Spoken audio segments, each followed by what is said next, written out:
let's move on to what an actual module looks like. I'm going to showcase in the next several slides, and just a warning, there's 30 slides or something like that. And I'm just going to click through and talk about a few of them. So don't be too concerned as I click kind of fast. But this is Calculus 1, Module 1, and this is the content that we have. And so we talked about non-curricular problems a little bit earlier. I think Ann Sittimer had asked about that from the Building Thinking Classroom slide. And covariation is one of those things. You won't find a topic on covariation in your run-of-the-mill traditional textbook in mathematics, but it's still an important way of thinking that we would like to promote. So that is here within our module. We start every module with a quote of the day, some inspiring kind of thing to remind themselves that's a positive message as they continue on. These are the kind of things that we would have done, in person in class, to have a positive attitude about things, getting students to believe in themselves, having confidence that they can tackle the mathematics and so forth. So we include something different every time. We also have a success tip of the week because, as we know, teaching and learning online is very different. So things like begin building relationships right away is an important reminder for our students. And now we get to an about this module. So we have a quick description of what they're going to learn and maybe some advice along the way. As in the bottom here, as you watch the videos in this module, be sure to take notes along the way, kind of like what you would do in an in-person class. So we sort of drop those things from time to time within the module. So here's an example of a review slide. Again, this is being wise consumers of the content. A student might say, you know what, I totally understand function notation. I don't need to watch this video. I can move on. But let's say they don't. And, from experience, function notation is something that's really taught 3 classes before Calc 1. But honestly, students get to Calc 1 and they're very rusty on the thing, which is why it's sitting in here. So at least it's here for them. They can always return back to it if they don't watch it up front. And we've been trying to also write very copious notes relating to that particular video. So students could click on that and actually print out, if they'd like, notes that go right to this video, or they can author their own, or they can annotate our already existing notes. So you can see a few of the slides that are like this. And then we have, in this case, some more notes about how to just deal with the modules, the expectation of, doing something and clicking over to the next slide, for example. We anticipated that students were maybe new to Canvas, new to Google Slides, and certainly new to Google Slides within Canvas. That was so slick when I saw this at Base Camp over the summer that I just had to replicate it in our courses. And that is, once you create the Google Slides, you can just copy the embed code, put it into a page within Canvas. And then that way, anytime you need to make updates to the module, to the slides, that is, you can just go to Google Slides, make your update, and it automatically populates to Canvas. And we love this so much because we were also sharing all of our slides with other faculty, our adjuncts, our full-timers.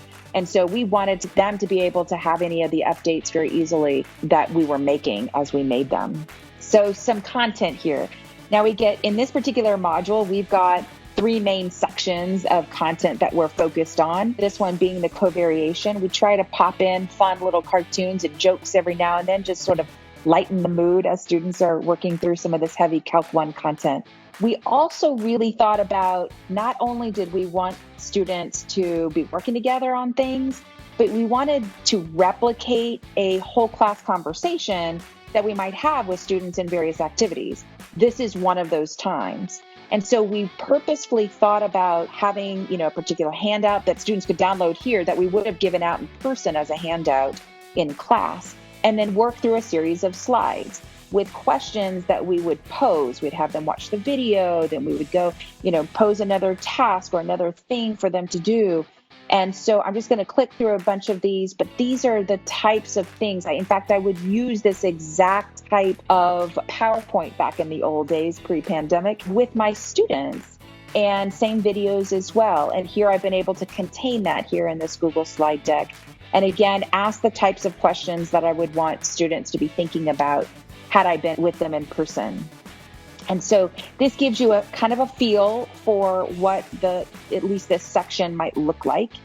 The next section on limits is another piece here. In this particular case, we have a video from not myself and not Scott and not other instructors. We've kind of pulled, some videos out there that were really, really great and also embedded them here to supplement our work. Here's some videos from Scott, also with some notes that correspond to what Scott is talking about in the videos. And again, we have several of these kind of going back and forth. And again, students might say at this point, I got it.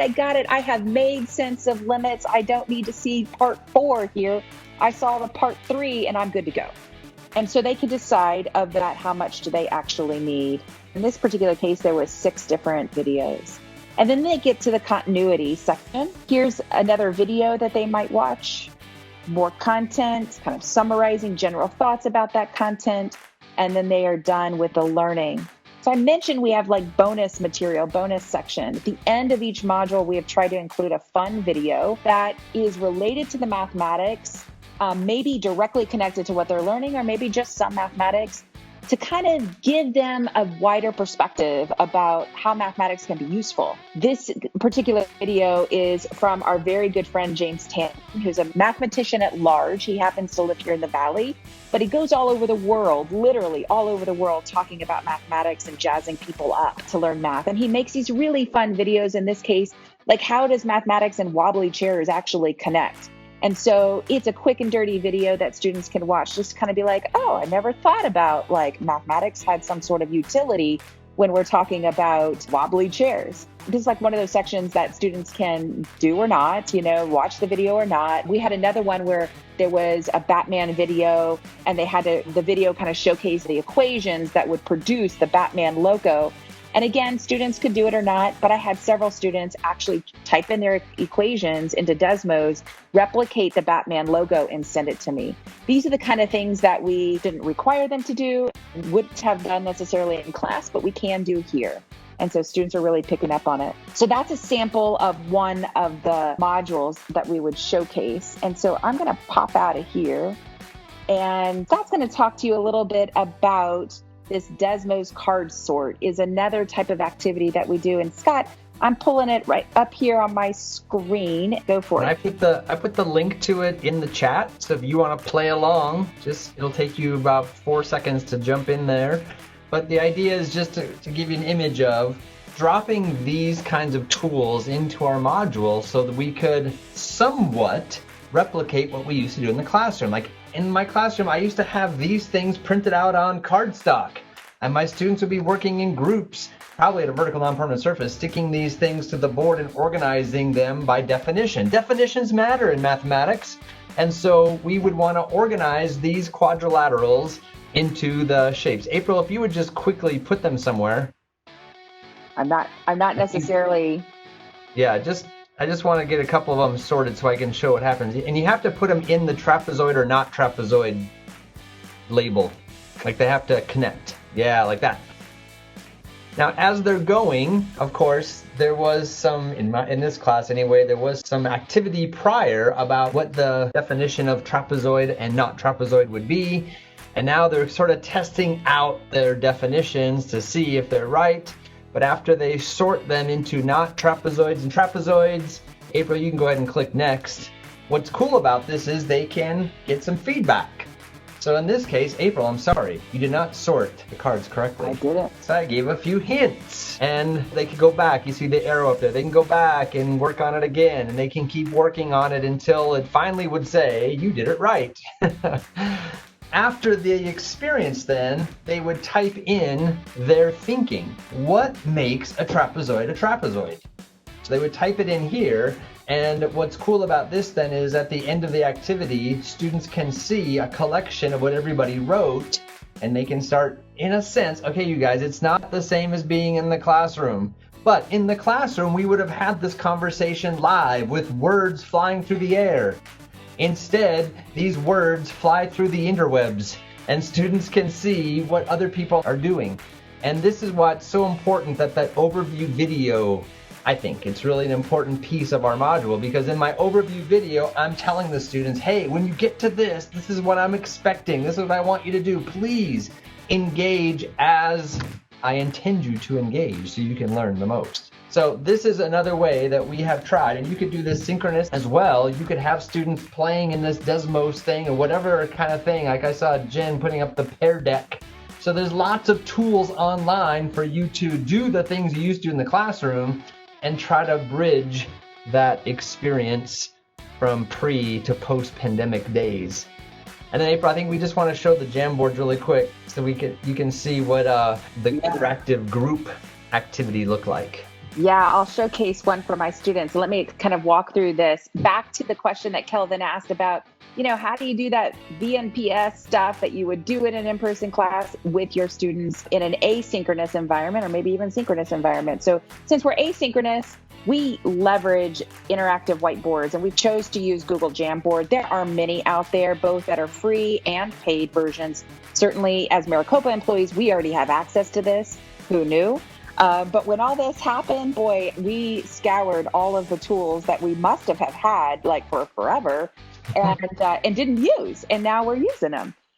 So Google Jamboard is a way for students to, kind of similar like to Google Docs or Google Slides. Students, if they're provided the link, they can get in and do what they need to do. So here is an example. This is my study group 16. I do study groups. I have a requirement, in fact, that students, I've used Canvas, by the way, to group my students automatically and assign a leader to that group. And there's groups of 3 or maybe 4 students. So what they do is they're required to meet once a week on whatever platform they want. Their assignment in week 1 of the semester was to figure out what that day and time would be that worked for that group of students.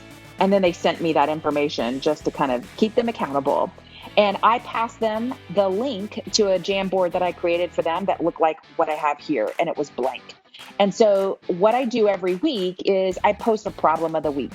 And so here's their problem of the week in blue. I gave them a Tesla problem that they had to do to talk about the phantom drain. That's a well-known problem with Teslas. If they are sitting there not plugged in at all, they slowly drain their energy. And so this became a math task.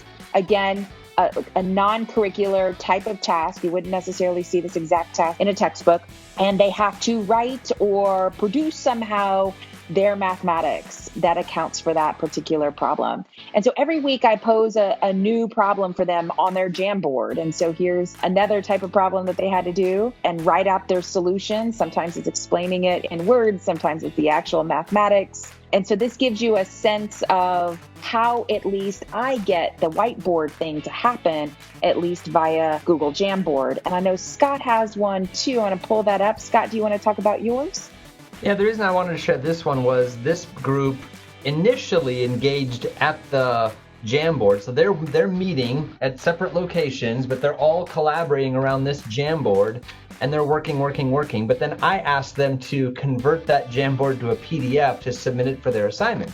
So once they got kind of done with they figured things out, what they did, if you just scroll through that a little bit, April, they grabbed some images and imported them into the Jamboard. Which was, I honestly, I'm new at this, so I didn't really know how they were going to do it. Were they going to draw it all out or what? But this actually worked out really well. But this group met me during office hours right before this was due, and one of the students just said this was so fantastic because they miss. So many of our students, at least in my experience, are missing that classroom connection. And this student told me that this assignment and the opportunity to work with people from the class was just at least a little bit of a hint toward that connection, that collaboration, that kind of the social aspect of learning. So that's just what it looked like, to what we were talking about before, vertical non-permanent surfaces kind of happening virtually. Yeah, absolutely. I had just last week, a similar conversation with a student. He was a student who he's currently in my Calc 2 class in this online environment, but he took me for Calc 1 last fall when we were completely in person. And so I got to ask him, okay, Jake, now that you have seen sort of both worlds, how do you compare and contrast? What are the things that are working for you? And he said, the one thing right now that's working for me the best is the study group and using Jamboard, because I so loved being up in the whiteboards in our physical classroom last fall when we were in person. And at least having the study group gives me connected to the other students. And it turns out, just fortuitously, that the other 3 students that he is grouped with, he's in a group of 4, 2 of them and him have 2 other classes together. And they only knew that because they were getting together in this study group session doing the mathematics. And then they started talking about their other courses and their other instructors and realized, hey, we're all these online classes together. So now they use Discord to actually communicate all week long when they have questions, not just for the math course, but for their other courses. And so that was just the perfect environment for these students to get in and get going. The whole study group thing and doing it in an online forum was certainly new to me. I tried it out in this summer, and there was definitely things I had to tweak because it just didn't work very well.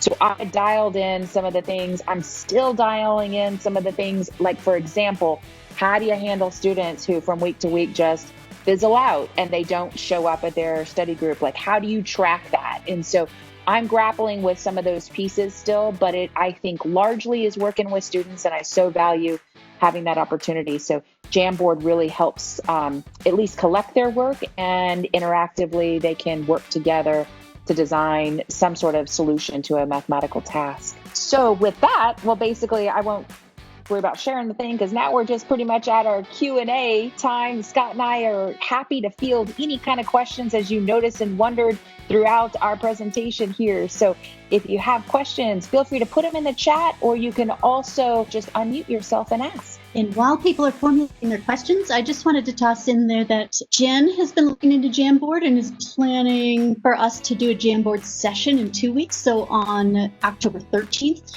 And for those of you who are asking about small group breakouts within WebEx, that's here now. That's available in our WebEx meetings. If you want to see more about it, we're going to do a session on that next week. The CTLA staff will be showing how to use those breakout groups within WebEx. Well, April, if there's no Q's, we could just give some A's. Just give some answers. Go ahead. Give us an answer. In your calculus classes, what's the different ranges of program majors? I mean, do you have like interior design people in your class? Well, in Calc 1, we mostly have STEM majors, so, and in fact, mostly engineers, but we also have psychology majors and a few others that only need like Calc 1 and they don't need to go on further. So that's the mix. Because I can see how if they're engineering math majors and they're going to live and breathe by calculus, okay, yeah, I'm all in. But you get business majors they've chosen calculus by mistake as an elective or something. I know that's not true, but let's go with it. How do you get that excitement built in them so that they, again, they want to participate, they want to engage, they want to add to that discussion, they even want to participate as opposed to tell me what I need to do so I get this over with kind of a thing. You know what I'm talking about? Absolutely. You know what? No matter what level of math we teach, we battle that same thing. Even though these are, for example, a lot of them engineers who they're going to be using this mathematics in calculus specifically in their jobs. It's still not a thing like they're, skipping down the hallway coming to math class.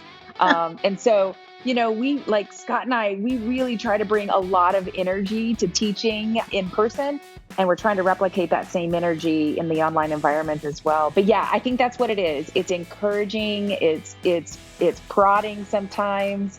It's pulling students to the side and saying, hey, this is really exciting stuff. We just need you to invest the time, because even though they're going down a career path that needs the math, it's not necessarily their fave. By the way, we hardly have, unfortunately, any math majors at our community colleges. Like, I think I've known 10 in my 23 years of teaching. Yeah. Well, and I think that one of the great things is that because it's math, it's one of those fundamental skills that applies to lots of other fields. So when you talk about business majors, I wish when I took differential equations that we had had a book that was business applications, because it was all just engineering problems. And then I got to grad school, and all of these growth models were based on differential equations. I was one of the few people who left still standing after a year and a half because I had a math background. So it just applies to a lot of areas. I think I sent you guys a link where they're talking about animators needing to have these math backgrounds in math and animation. So you got your art students, you could be looking at, rates of change in organ donation versus people on the waiting list, and just, what kinds of factors are altering that. So I think it's that wide applicability to lots of interests that helps. That you guys are talking about, those sort of non-traditional, not textbook examples. I found that if I can say, well, what we're going to talk about in the next 5 minutes, you can actually really use as opposed to just here in the classroom. Yeah. And then I talk about it, and I kind of, in the classroom, you can kind of get that, either you get the deer in the headlights look, or you get the, oh yeah, I can see how that would work for me. And that's what I miss a lot, not being in the classroom, is you get the I got it or don't have a clue look, and at least you can go then ask a question one-on-one kind of a thing. But yeah, I try to emphasize, this one point you can actually use, and you can do it in your daily life and do it at home on your computer when you get home, and it'll help it work better. So that's kind of my secret weapon, and trying to hopefully keep their attention, or let them know that, hey, this might be important, this next 5-minute segment here. The other thing about all of this that we didn't really hit on today, though, is I think what you're getting at is relationships. So when we were in the classroom, we were able to look them in the eye, and they could see our body language, our faces, our smiles, our enthusiasm, whatever. So I know I'm spending, ask my wife, way too much time communicating with my students via, speed graders. They submit their homework. I'm just poring over it and trying to give them that feedback, that individual, meaningful, unique feedback. I'm sending videos all the time. I'm sending messages all the time to encourage and communicate. And I have this tagline. Everything I send now, I end with engage early, engage often, and stay in touch. Because they're submitting everything, 6 minutes before the deadline. And so I just am trying to build that connection with them, that relationship with them, even though we're virtual. Yeah. I was actually going to ask everybody, we're doing it right now. We're in this live online environment, but only 4 or 5 of us have our cameras on. So if you're able, turn your camera on so we can see your faces. Yeah. Jen's back. Hi, Jen. Hi, quick internet connection loss. Hey, Joni. Hi, Joni. Sometimes I think it's so good for our teacher self, too, to be able to see the students. It is hard teaching when you're not. I popped into a colleague's class this morning, her live online class. We're having a parent panel, so I'm going to co-host for her for a session. So having being able to see each other is really powerful, but I know Wi-Fi doesn't always allow that. But just having to see that visual once in a while. Well, and I think the relationship piece ties back to the previous comment, because you're saying, I can't see them, I can't see when they don't get it, but if they have a comfortable relationship with you, they're more likely to reach out to you and ask you for that help. So, it's a big component. Do you find that if everyone has their video on, does that affect your sharing your screen, or that they can't hear you anymore? Does that interfere with anybody? It can. No? It can have bandwidth capability issues. So with Jen and I, when we're doing a session like this, we'll usually say we're going to start with our cameras on, and if it's creating problems, then we'll turn the cameras off. Okay. Another strategy. And I know that we're past 3:30, so if you have to go, we get it. But if you want to stay for a few more minutes, we'll stay for a few more minutes. We had another instructor share a strategy as well, where they would call on a student, and then the student would call on another student. That Joni Burris is on this call. She does this. And when you call another student, they can their camera on as they respond, and then they call on an additional student. And so it's just kind of that tag team. You never know when you're going to get called on. So Joni shared that, and a lot of people have said that has just been such a great strategy for them, because then students don't know if they're going to be called on, but when they are, they turn their camera on and answer or respond. Thank you, Joni.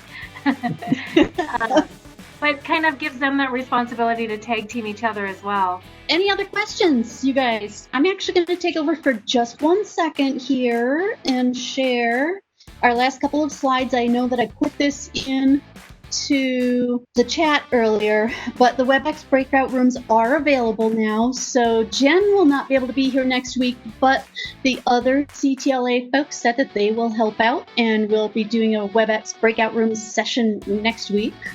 Then I think Jamboard sometime after you get back, Jen. And we always encourage you to give us suggestions or questions, or if you want to be a presenter, or if you have a panel that you'd like to see like we did last week, then the bit.ly/LOL suggestion box. And it is case sensitive. So you have to do capital LOL and then suggestion box. Is that it, Jen? That's it. Thanks, you guys, for participating and joining. Huge shout out to April and Scott. Thank you so much. Like, I could have listened to. I've got so many notes here I was taking as you were going through. Notes too. Sketch notes? I No, wish. although I do sometimes. I even am able to do sketch notes on my iPad, and then you can record it as an animation. Okay. Awesome. All right. Thank you Bye. all. Thanks for having us.